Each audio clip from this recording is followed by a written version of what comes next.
We are in for a treat today. Today we're making Kärleksmums. And I've never seen this recipe outside of like Sweden, I think. And this is a classic Swedish cake, pastry, baked good. It's not a layered cake. Maybe you still just call it cake. We're going out today and we're gonna like barbecue. We're gonna enjoy the sun while it's here because it's finally coming out after all the darkness from the winter months, and now spring is starting and we need to go out and do something in the sun. So we're gonna go grill some sausage, and I'll bring this cake and we'll eat it outside and enjoy it. But I'm really excited to make this. It's a very simple recipe. It's quick to make, but there's cooling time, so we need to think about the cooling time. But otherwise, it's not a lot of work for the payoff. So I'm really excited to share this with you, and let's go. So obviously this is not the first time I make this, but I think I've only made it once before. I have a few certain things that I make a lot, and then some other things my sister makes, and it's always, there's no rhyme and reason to who makes what. It's just a her or me thing, and this is a her thing. So this is the first time in at least like 10 years, I think, that I've made this. And, well, it was a good decision. Let's just say that. I think I've taken it back to me, so now it's my responsibility and not hers. But this is something that I've eaten many times. It's not like it's a new thing to me. That's obviously why I'm so excited about it. But like, this is a thing that I've had a lot, that I had a lot when I was younger, like at soccer games, if someone was in charge of having like the coffee booth, you know, thing. I don't know if that's a thing in other countries, but here, when you're young, you have like a small, like a place where people can buy coffee at every game. And at least it was like that when I was young. And then when someone had it, they usually made like this kind of cake because it makes a lot and it's really good and everyone likes it. So, like you can see, it's always a good decision. This recipe is from Camilla Hamid, who's a Swedish baker, and basically everything she makes is really good. I always like her recipes. When I think of making something, I always look at her recipes to see how she made it and see if I agree. And this time I obviously agreed. She says in her description that this is like extra frosting, which means she understands what's good about the cake. We dislike and like pretty much the same things, which is why I always like her recipes. She prioritizes correctly. I have it linked in the description, so you can just check that out when you're gonna make it. I'm gonna say when, because you're gonna want to make this. She says in the recipe to whisk this for a really long time. She says like for 10 minutes till it's really fluffy. And while I was doing it, I didn't really feel like there was much of a difference, but here with all the cuts you can see that it's really transforming into something light and fluffy and airy. I think I did it for almost 10 minutes, but at this point here I was like, no, there's nothing else is happening now. I'm also realizing that the bowl I chose is way too small because we're gonna mix the dry ingredients into this later, and this is way too small to be able to fold everything in, so we're gonna have to transfer that later. But that's a problem for another time. I have all my dry ingredients I like to put into different jars that I have because I like the aesthetic of that in my pantry, but I also feel like it gives it like an airier kind of feel, and you're not like, even if you're dipping into the same jar every time, you're not dipping into like a bag. Do you know what I mean? There's a difference in the feeling of that. And also, actually, for flour, we don't have like, well, of course, I think we have special flour and AP flour and whatever like American flours there are. But this is just wheat flour for us, and I think that's like all-purpose flour. Anyway, the benefits of putting that into another container is that you get you air it, you get air into it, so it's not as compact. And then when you scoop, scoop it out, you don't have to worry of getting too much flour into the measurement, because that's actually a quite normal problem when baking, is that when you only get like volume measurements, you don't really know how much it is. You should actually in baking go off weight, because that's always the same, but a volume measurement can be very different depending on how airy or compact your flour is. But usually for baking recipes, you should have a very airy flour. Some people use a fork to scoop it into their measurement cup, but I like just transferring it into another container, and then it's quite airy and I can scoop it, and that always works for me. I found this like bigger glass bowl, and this is what we're going for. I should have used this from the beginning. I keep forgetting that I have this bowl, but it's very handy, especially now with filming. You can really get a good picture of what's going on here, because this is the best part. I almost feel like this is the reason I do like baking, because like the look of this is so pleasing to the eyes. This is ASMR for your eyes, and I just want to watch this all day. There's something about mixing that's so good, and like how things come together. If you're wondering why I'm like stirring it so annoyingly, it's because you're supposed to fold it in, just to keep the air in the batter. And I don't really like when you're supposed to fold things in, because I don't really know what that means. But I'm just being gentle. I think it's like they say fold it because otherwise you mix it really hard and you lose all the air that you incorporated into the batter with all that mixing. Like, come on, we whisk this for like 10 minutes. We want to keep the 10-minute air in there. We don't want to get rid of that. So we have to be a little bit careful, but also we need to get it all mixed together. So the Swedish name for these is Kärleksmums, or we have an alternate name which is Mocha, which means mocha squares, and that's more a to the point kind of name. But I like Kärleksmums because that means like love yummies, what my sister called them anyway, in English, and I think that sounds a lot nicer. So I'm just gonna keep on calling them that, but Mocha Squares is kind of a good name because you can, like it brings out the coffee in it. So you understand that there's actually coffee in it. It's not like a chocolate cake, even though it's a chocolate cake.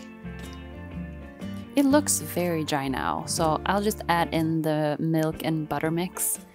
But like since I've had that standing for a while, it's a little bit lumpy. The butter has started to solidify again, but I don't think that's gonna hurt the cake at all. I think maybe that even makes it a little bit better because there's gonna be like pockets of the butter fat that's spread out into the whole cake. So, but you see, I'm trying to be careful mixing this in and keeping the air in here, and I think I'm doing a pretty good job.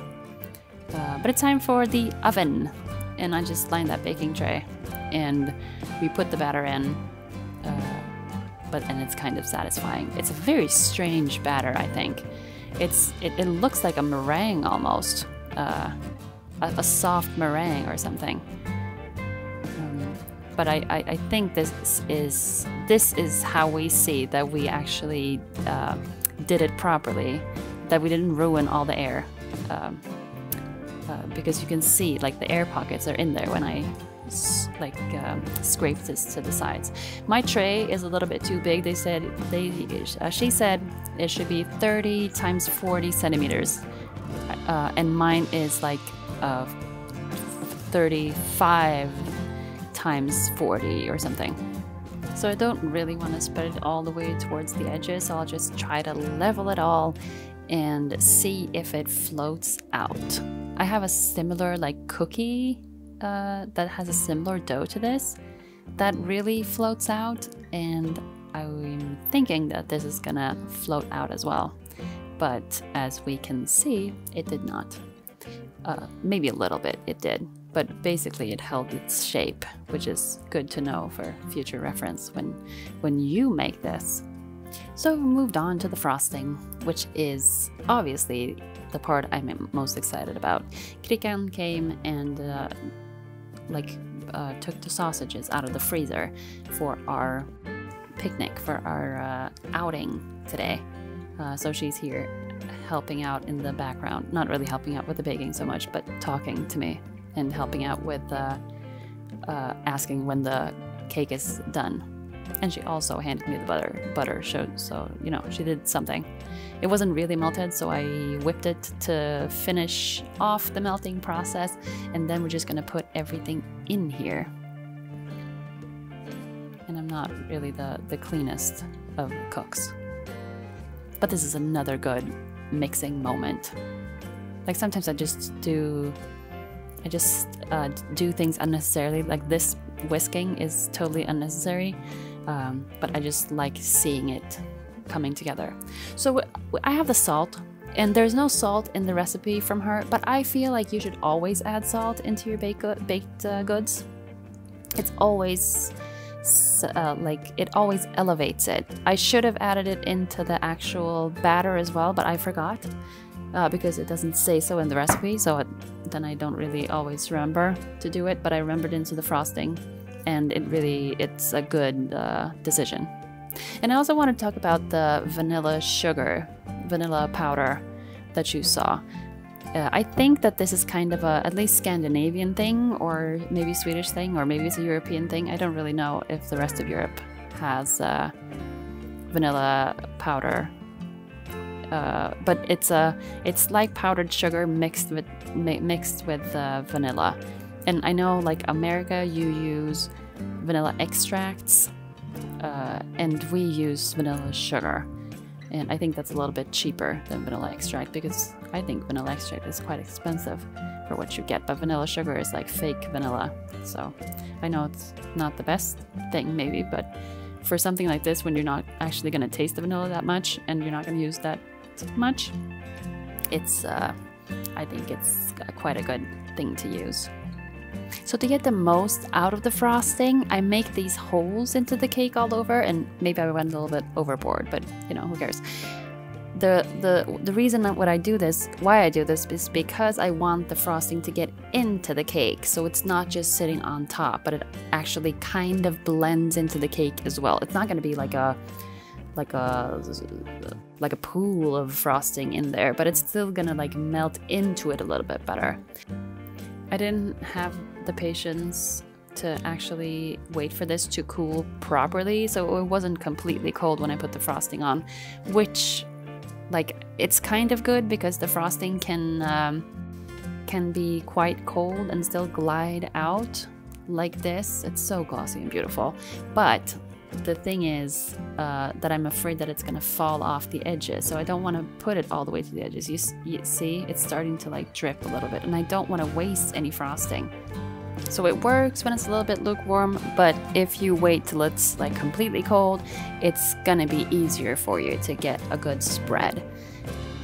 You can already see that the frosting is starting to slip into the holes, and when I leave it for a little bit, it will start to sink in even more. You see, now there's like fully gaping holes in there, but that's not a problem. That's actually just fine. Leave it like that. That means that the whole technique is working. And yes, I do have an abnormally large bag of coconut, but it comes in handy and it's not going to waste. It's for making desserts, like this one. And I don't have to skimp on the coconut because I have 5 kilos, which is like 10 pounds, maybe, of coconut. So it's just sprinkled. It looks beautiful, and it's time for a sneak taste. And we like it. This is like a weak at the knees, kind of like it. It's get yourself another piece before you do anything else, kind of like it. And then you try to do what you're supposed to do, which is cut this for the camera, but no, all I can think about is eating this another piece again. It's not cooled down enough yet. you see how the frosting like runs into the score that I just created? It's not good. Like, I need to let this cool. But I also need to pack a box for our outing trip, our barbecue outdoors. And if you want to see that trip, my sister has a video up on it, and I will link it here and in the description. But look how delicious this looks. I'm excited. Okay, so here we have it. The Kärleksmums. I don't know what we're gonna call it in English, but love mums. Love deliciousness. This is a small piece, but you can make them bigger. I think if you buy one, there's like at least twice the size. So I just like them small. I don't want to eat too much. But let's eat it together.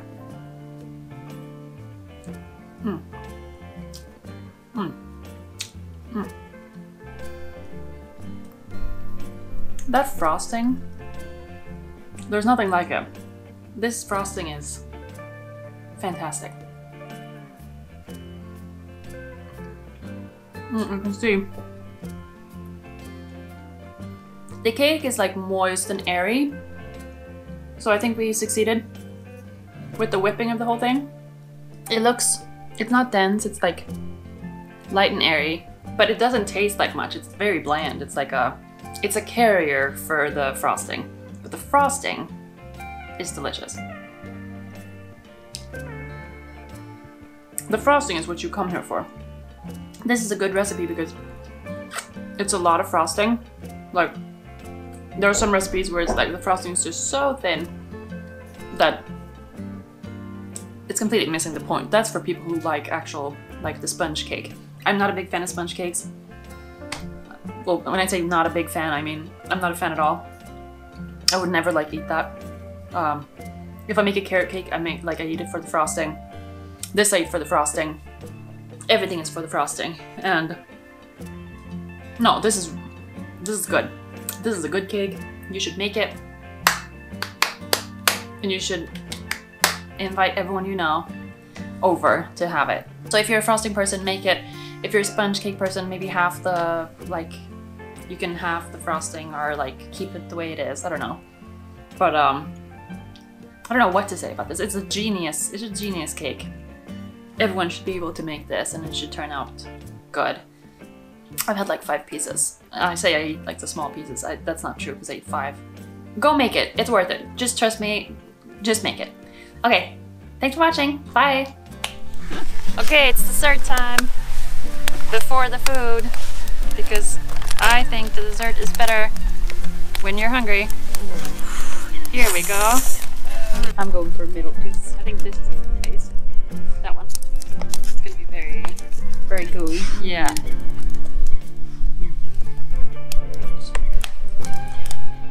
Grazie. This is what when you crave this, sometimes you buy it at a cafe, then it's dry.